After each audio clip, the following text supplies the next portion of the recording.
Tanisha Cole had been wearing her uncle's old army patch for years without a second thought. That was until a pilot froze at the sight of it, whispering a name she wasn't meant to know. Tanisha's gloves were slick with oil, but she didn't pause. With practiced precision, her rag circled the long steel housing of the M2.30 chain gun. The air inside the Fort Hood hangar held that metallic bite she'd grown used to, the kind that lingered on clothes long after clocking out. Somewhere in the corner, a portable radio played an old R&B tune so faintly it seemed more like memory than sound. This was her world. Tools neatly arranged, checklists clipped to the cart, no unnecessary drama. That was until she heard the boots. They weren't simply walking. There was a sharp, commanding rhythm in each step, the kind that signaled someone who belonged here, someone in charge. Tanisha kept her head down, flipping the rag to a clean side. Yet in her peripheral vision, she noticed the khaki flight suit and patch-covered sleeve of Chief Warrant Officer Daniel Riker. "Afternoon, Cole," he said, voice almost bored. She nodded without looking up. "Afternoon, sir. Just finishing up the cleaning cycle on this one." His boots approached. She heard him set a clipboard on the bench, but he remained silent still. The stillness made her glance up.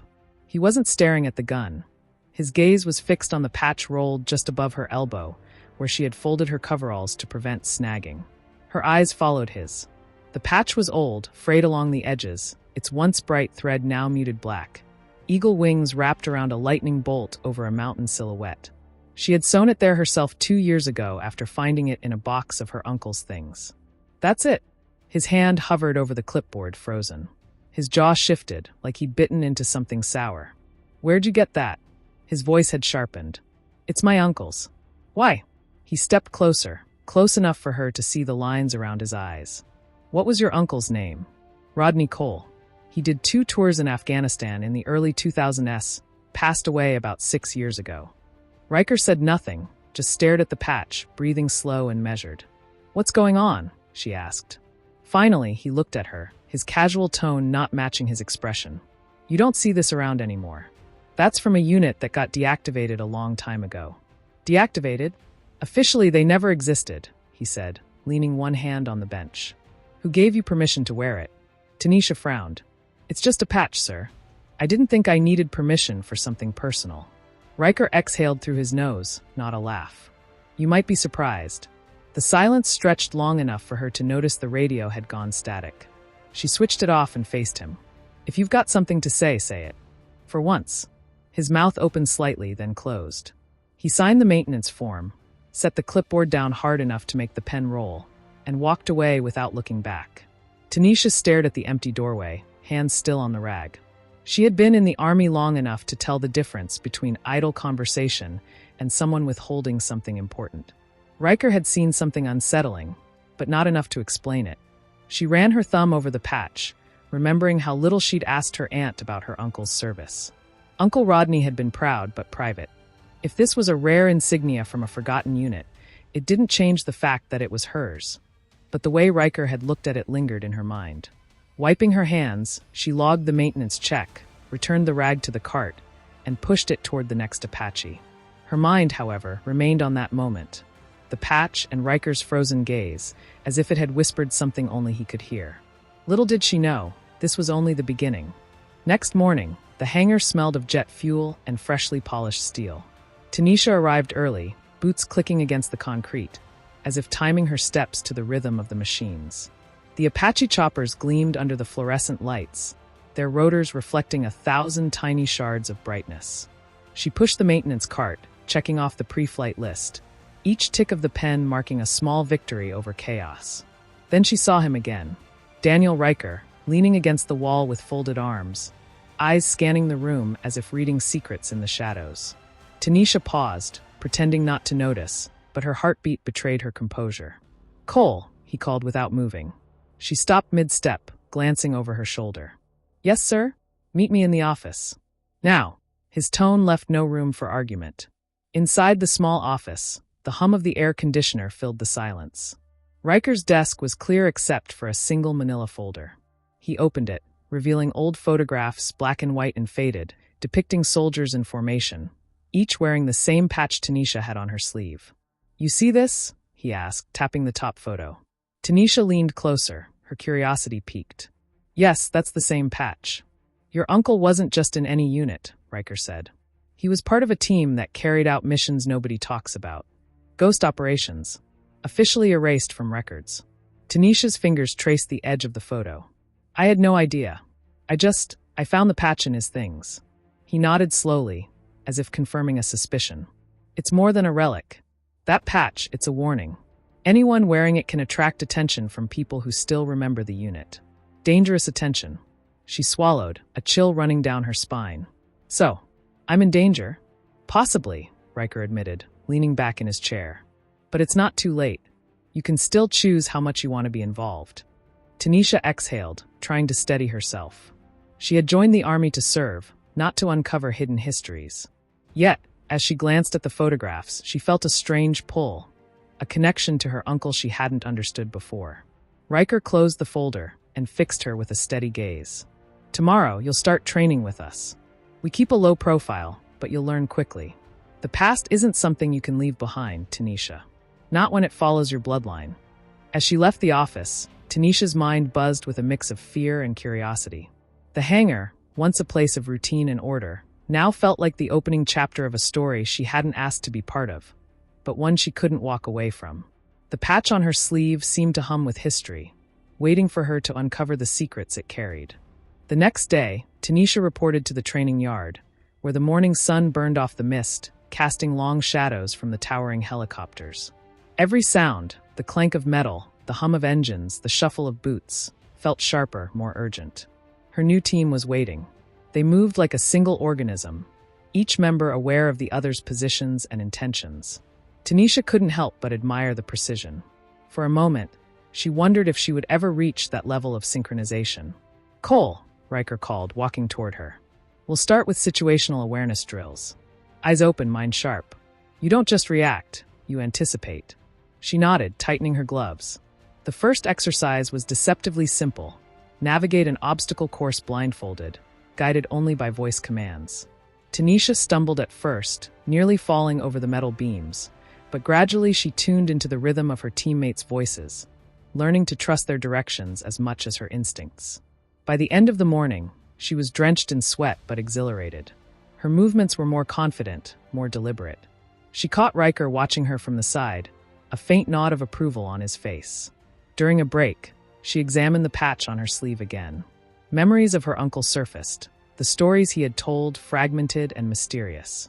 Now, each detail seemed to take on new meaning. She felt a strange pride mingled with the weight of responsibility. Cole, a voice called. She turned to see Daniel approaching, carrying a tablet. Look at this. On the screen were satellite images of a remote facility, surrounded by dense forest.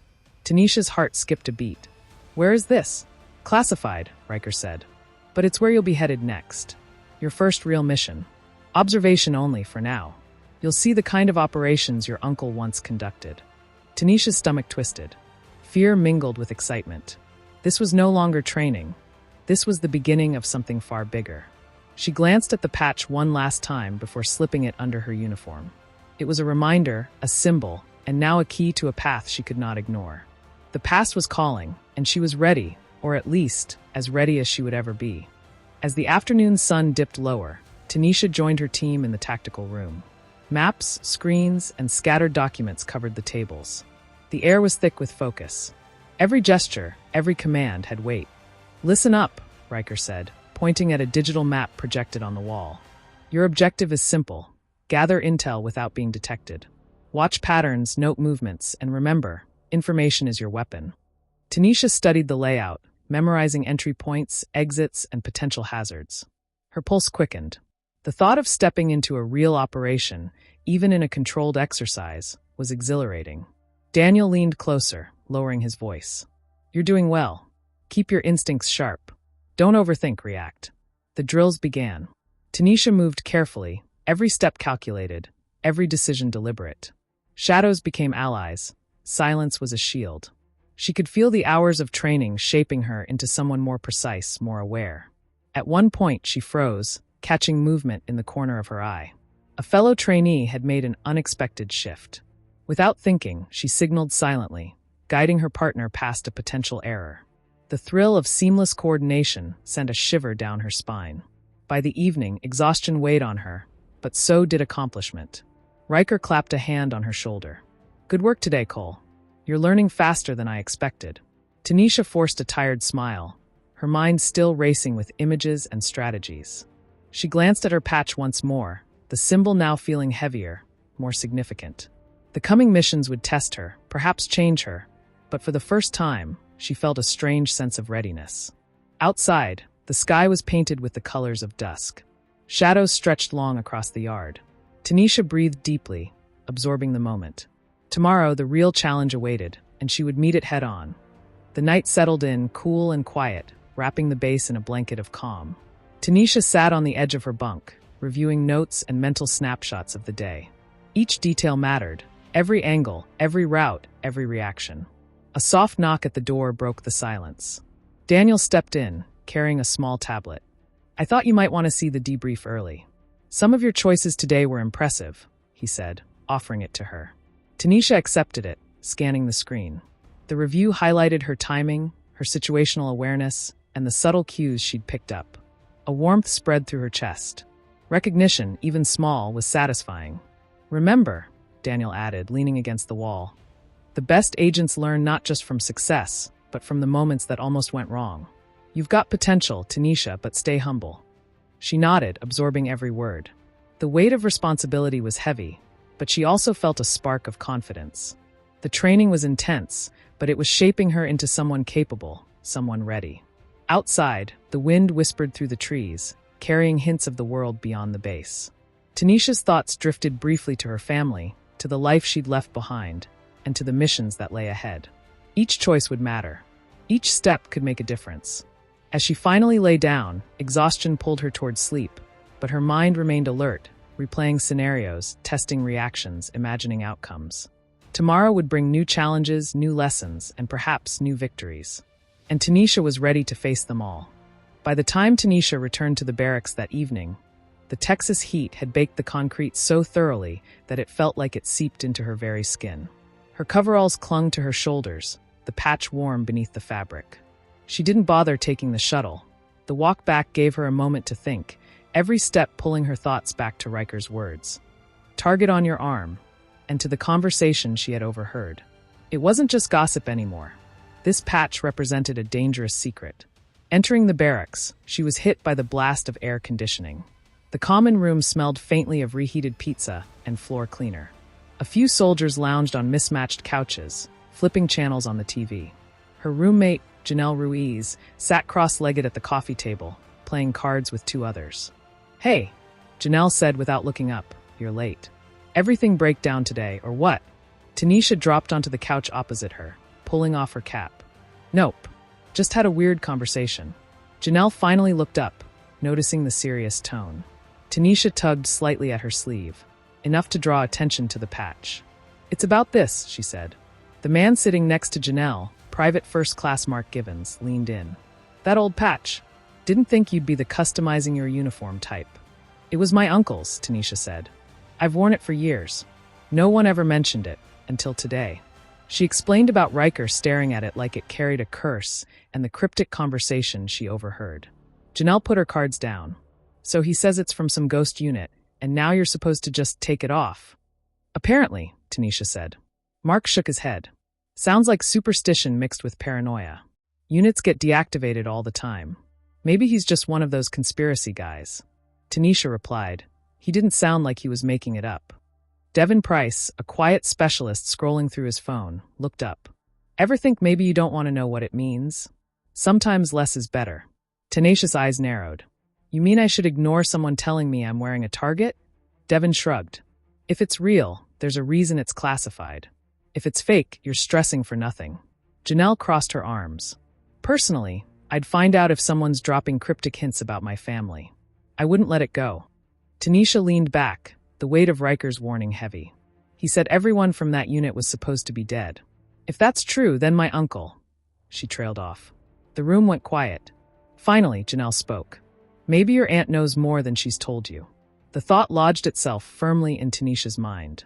She'd never asked her aunt much about Uncle Rodney's service. The topic had always been handled with polite silence.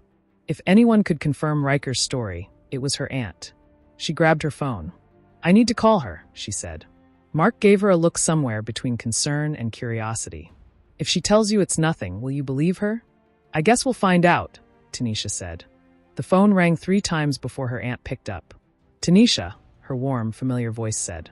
Aunt Marlene, I need to ask you something about Uncle Rodney, Tanisha began, her voice tight. There was a pause, just long enough for her heartbeat to pound in her ears. About Rodney? What about him? Tanisha swallowed.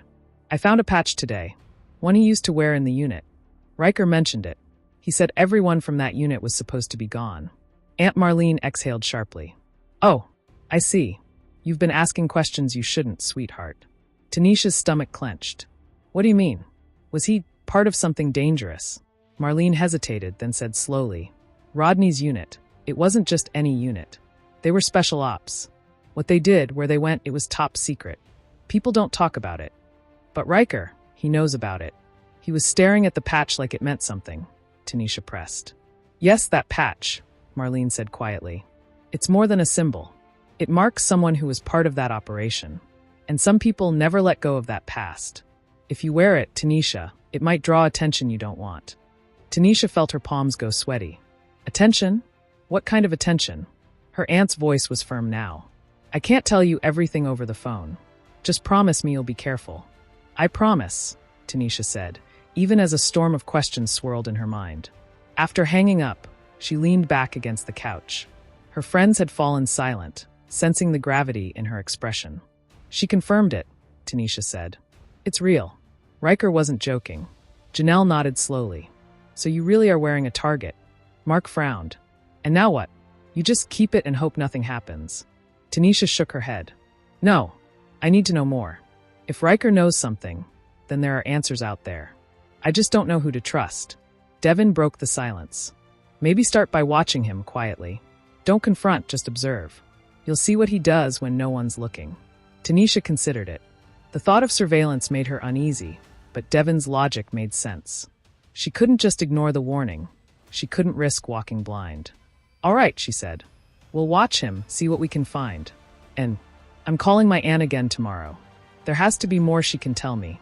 Janelle gave her a small smile. Looks like we're in for a long night, huh? Tanisha let out a breath she hadn't realized she'd been holding. Yeah, and it's only getting started. The phone rang 3 times before her aunt picked up. Tanisha, her warm, familiar voice said. Aunt Marlene, I need to ask you something about Uncle Rodney, Tanisha began, her voice tight. There was a pause, just long enough for her heartbeat to pound in her ears. About Rodney? What about him? Tanisha swallowed.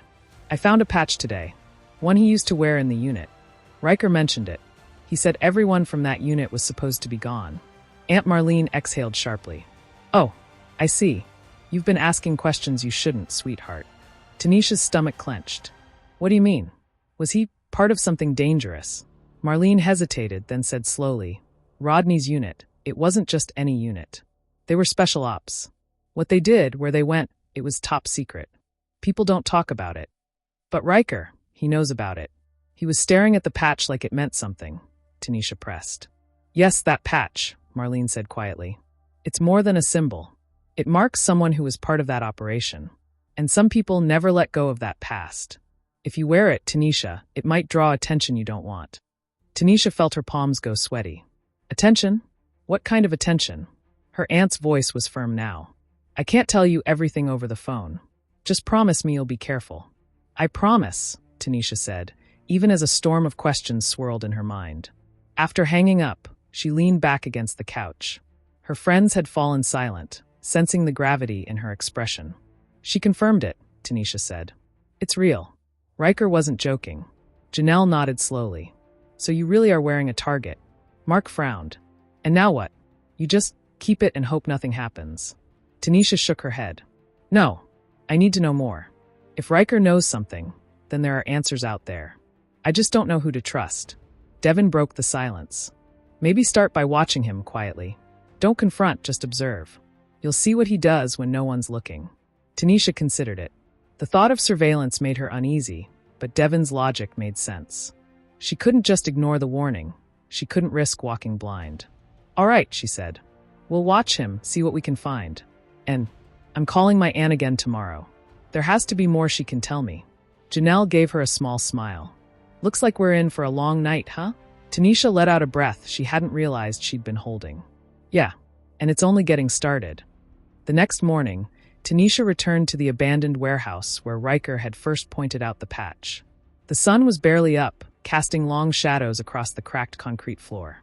She moved cautiously, scanning the area, her backpack slung over one shoulder. She spotted something glinting near the corner of the building, a small metal box half buried under rubble. Kneeling down, she brushed off the dirt and pried it open.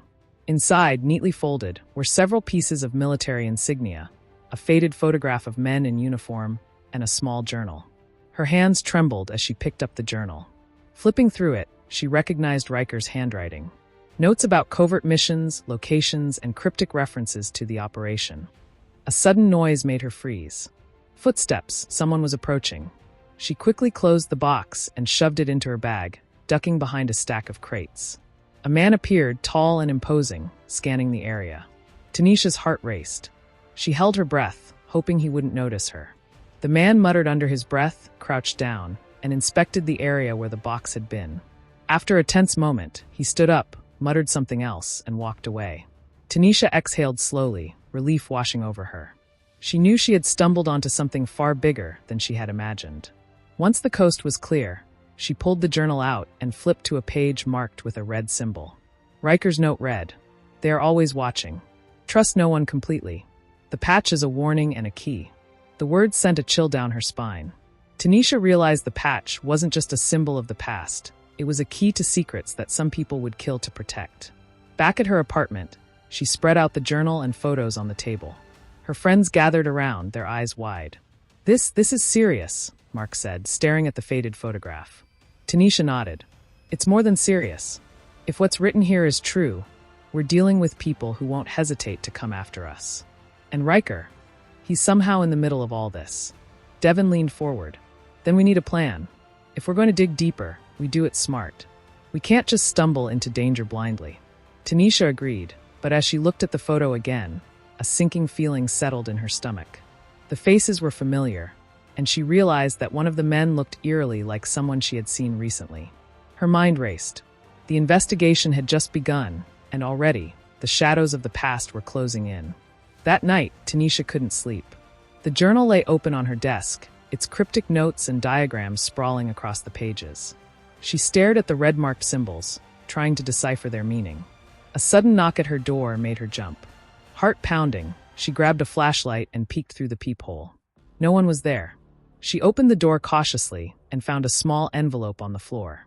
Inside was a single photograph, Riker, standing in front of a building she recognized from the journal's notes. On the back, a single word was written in bold letters: trust. Her mind whirled. Riker had left her a clue, but what did he mean? And who had delivered it? The next morning, Tanisha met with Mark and Devin to discuss their next move. They pored over the journal again, marking locations that might hold more answers. "If Riker wanted us to find this, he must have trusted us," Tanisha said. Devin frowned. "Or he's setting a trap." The three of them decided to visit one of the locations noted in the journal, a decrepit factory on the outskirts of town. They drove in silence, the tension thick in the car. Arriving at the factory, they moved cautiously inside. Dust hung in the air, and the creaking of old metal echoed through the building. Tanisha led the way, following a set of coordinates scribbled in the journal. They found a hidden stairwell leading down to a basement. At the bottom, crates were stacked against the walls, and in the center, a large table covered with maps and documents. Tanisha's eyes widened. This was a command center, abandoned but preserved. On the table, a map marked with the same red symbols from the journal revealed a network of locations, all seemingly connected. Tanisha realized they were looking at a plan, a map to something much larger than any of them had anticipated. Suddenly, a sound of footsteps upstairs made them freeze. Someone was coming. Tanisha grabbed a flashlight and signaled for Mark and Devin to hide. They crouched behind the crates as the footsteps drew nearer. A shadow passed the doorway. Tanisha held her breath, waiting, heart racing. Whoever it was, they didn't seem to have noticed the group yet. As the footsteps receded, she whispered, "We need to move fast. Whatever this is, we've only scratched the surface." The following day, Tanisha, Mark, and Devin returned to the factory, determined to dig deeper. The previous night's discovery had left them both exhilarated and uneasy. Tanisha studied the maps on the table again. Each red symbol seemed to mark a crucial location. Places connected by a hidden network she couldn't yet fully comprehend. "These aren't random," she said. "They form a path. Someone wanted this found." Mark traced a finger along the lines connecting the symbols. "If we follow this path, maybe we can figure out what Riker was trying to show us." Devin hesitated. Or what he was warning us about. Remember, the last clue said trust. That could be a trap. Ignoring the caution, Tanisha pointed to one symbol near the edge of the city. "We start here. It's the closest, and it might give us more clues."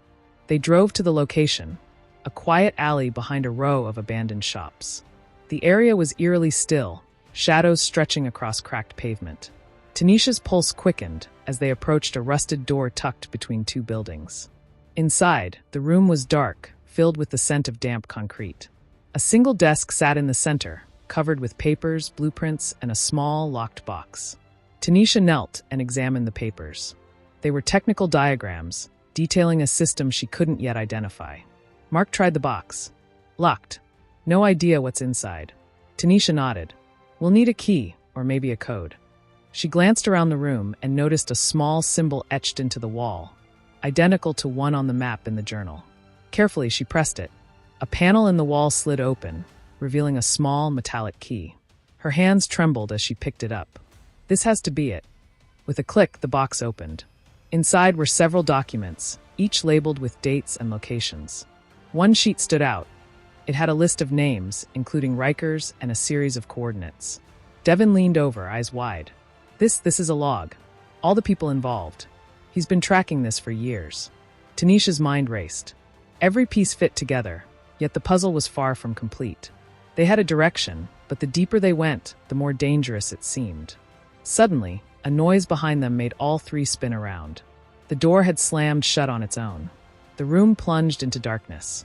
Tanisha whispered, "We're not alone. Someone else is here."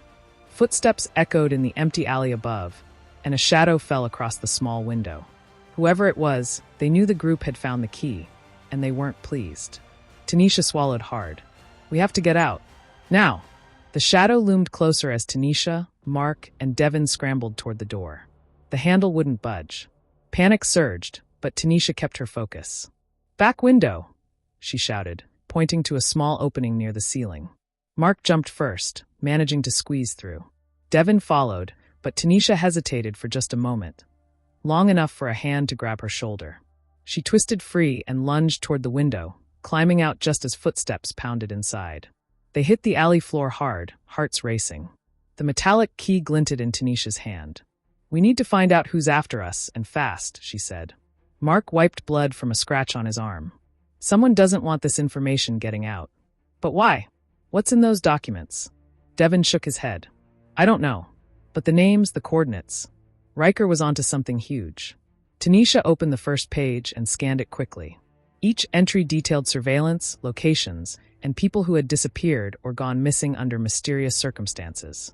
A pattern began to emerge, one that spanned decades and crossed continents. "This isn't just a local problem," Tanisha murmured. "It's global, and someone powerful is covering it up." Mark swallowed hard. "We can't go to the police. They might be involved." Devin nodded grimly. "Then we do it ourselves. We follow the coordinates, piece together what Riker was trying to expose. We have to finish what he started." Tanisha glanced at the map in the journal, her finger tracing the path to the next location. "First, we go to the port. Riker marked it specifically, and it's the nearest clue." As they approached the docks under the cover of night, the waves lapped quietly against the pier. Tanisha's flashlight caught a figure moving among the shipping containers. "Wait," she whispered. "Do you see that?" A voice called out from the shadows, calm but menacing. "I suggest you stop digging. You have no idea what you're getting into." Mark, Devin, and Tanisha froze. Their adventure had just escalated into a deadly game. Whoever was watching them knew every step they were taking. Tanisha gripped the metallic key tightly. "We don't stop now. Not after coming this far." The figure disappeared into the darkness, leaving only the echo of footsteps behind. They had a choice: retreat to safety or chase the truth, no matter the danger. They chose the truth. The next morning, The trio regrouped at a safe house, a nondescript apartment several blocks from the docks. Tanisha spread the journal on the table, the metallic key beside it. Sunlight barely pierced the drawn curtains, casting long shadows across the room. Devin traced the coordinates again. The port was just the beginning. Riker's notes mention a warehouse on the outskirts of the city. That's our next stop. Mark leaned back, rubbing his temples. We don't even know who they are. Could be anyone. Government, private organization, or worse. Tanisha's gaze hardened. We can't let fear stop us. Every second we wait, more people disappear, and the trail grows colder. We have to move now. They gathered supplies, flashlights, gloves, a first aid kit, and a few handheld cameras to document whatever they found. Devin pocketed a small, concealed taser just in case. At dusk, they approached the warehouse, its silhouette stark against the fading orange sky. Rusted metal doors and broken windows hinted at abandonment, but Tanisha's gut told her otherwise. Stay alert, she whispered. We don't know what or who we'll find inside. Inside, shadows danced as their flashlights cut through the gloom. The smell of oil and damp concrete filled the air. They moved cautiously, stepping over crates and broken equipment. Suddenly, a noise echoed, a soft metallic clang from the far corner. The trio froze. Devin raised his taser. Mark clutched a crowbar he found leaning against a wall. Tanisha stepped forward, journal in hand, heart pounding. A figure emerged from the shadows, a man, disheveled but aware of their presence. Riker sent you? He asked, voice low and urgent. Tanisha nodded slowly. Yes. You knew him.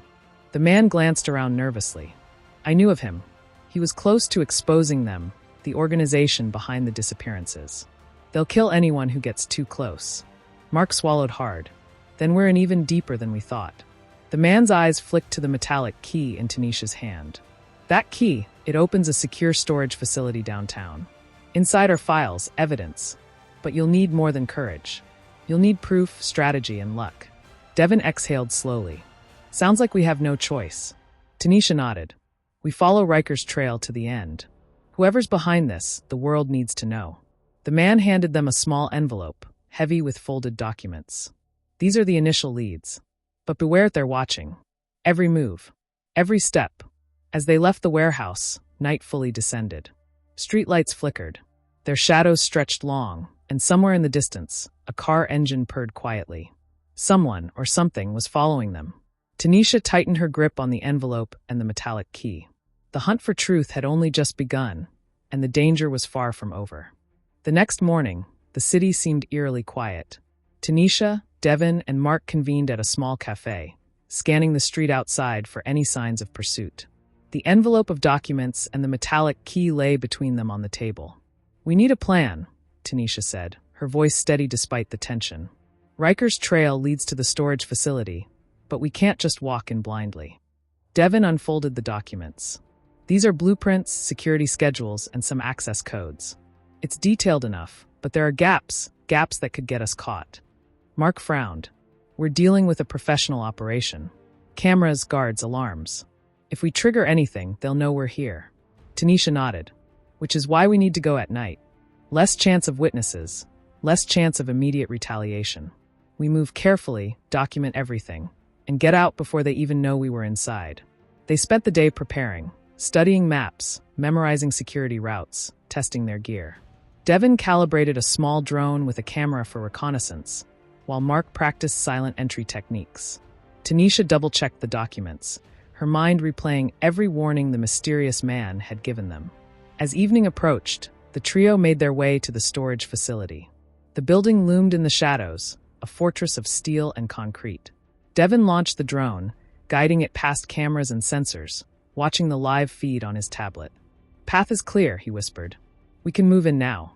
Inside, the air was thick with dust and the smell of rusted metal. Rows of storage units stretched in every direction. They followed the blueprints carefully, every step measured, every sound noted. Finally, they reached the designated unit. Tanisha inserted the metallic key into the lock. With a satisfying click, the door swung open to reveal stacks of boxes, files, and binders. Evidence waiting to be uncovered. Mark carefully opened a box, revealing detailed reports, photographs, and coded messages. This is everything, he whispered. Riker was right. This proves it all. Suddenly, a noise echoed from the far end of the facility, a guard or an intruder. The trio froze. Devon's drone buzzed, revealing a shadow moving quickly toward them. "Time to move," Tanisha hissed. They grabbed as many files as they could carry, retracing their steps toward the exit. Every creak of the floorboards felt amplified. Their hearts pounded in unison. A flashlight beam cut across the room, catching the edge of the crates. "Keep going," Devon urged, pushing the door open. They spilled out into the night, adrenaline surging. As they disappeared into the alleyways, Tanisha glanced back. The facility stood silent once more, a fortress of secrets waiting for the next brave soul. But tonight they had the proof, and that proof could change everything. Back at their safe house, the trio spread the stolen files across the table. Every photo, document, and coded message hinted at the scale of the conspiracy. Tanisha studied them carefully, tracing connections between names, locations, and events. "We're talking about an entire network," she said. "People in positions of power, working in the shadows. This goes higher than we imagined." Devon leaned back, exhaustion written across his face. "And they'll be looking for us now. If any of this leaks, we could be targets." Mark frowned. "We can't just sit on it. People need to know the truth. But how do we get this into the right hands without getting caught?" Tanisha's eyes narrowed. "We create a chain. One person delivers the proof to the next, encrypted and secure. By the time it reaches the media, no one can trace it back to us directly." Devon nodded. "I can handle the digital part. Encrypt files, create secure channels. No one will know where it came from." Mark added, "And I can make physical copies, just in case. Redundancy. If one gets intercepted, others still survive." The night stretched on as they worked tirelessly. The weight of their discovery pressed down, but the urgency kept them moving. Each document confirmed the same terrifying truth: corruption, manipulation, and crimes hidden under layers of bureaucracy. By dawn, they had organized the information, ready to start the chain. Tanisha looked at her friends, determination in her eyes. "This is only the beginning," she said. "If we do this right, we might just change everything." The first encrypted message was sent, a signal that the network of truth had begun to move. Outside, the city slowly woke, oblivious to the storm that was quietly taking shape in the shadows. Somewhere, in the heart of the city, someone powerful sensed a shift. The game had changed, and there would be consequences. But Tanisha, Devon, and Mark were ready to face whatever came next. They had the proof, and they had each other. And sometimes that was enough. The days that followed were tense. Tanisha, Devon, and Mark kept to the shadows, constantly moving, always aware of surveillance and potential threats. Every phone call, every knock on the door, made their hearts race. They were living in a world where one wrong move could mean disaster. Yet the messages continued to circulate, reaching journalists, activists, and whistleblowers. Slowly, the impact of their actions began to show. Anonymous reports surfaced, exposing smaller players in the conspiracy. Social media buzzed with hints, theories, and leaked information. Tanisha monitored the spread closely. "It's working," she whispered. "People are starting to see the truth. Even if they don't know all the details, they know something is wrong." Devon looked at the computer screen, exhaustion in his posture, but pride in his eyes. "It's fragile," he said. "One leak in the wrong hands, and it could all collapse. But so far, so good." Mark paced the room. "We've stirred a hornet's nest. There's no turning back. But I don't regret it. Not for a second. We're doing what's right." Outside, the city's rhythm continued, unaware of the invisible battle being waged. But within the network, momentum was growing. The trio had ignited a spark, and sparks, when nurtured, could become flames. As night fell once more, Tanisha looked at her friends. "We've done our part. Now it's up to the world to react." And with that, they vanished into the shadows, knowing that their lives would never be the same, but also knowing that some truths were worth the risk. As the investigation neared its final stages, every clue collected over the years was being carefully examined. Detectives reviewed old interviews, surveillance footage, and forensic reports, hoping for a breakthrough. The community remained anxious, but also hopeful that answers were close. In the end, the persistence and dedication of the investigators brought some closure to the family and shed light on a mystery that had baffled the world for so long. While not every question was fully answered, the case left a lasting impact, reminding everyone of the importance of vigilance, justice, and compassion.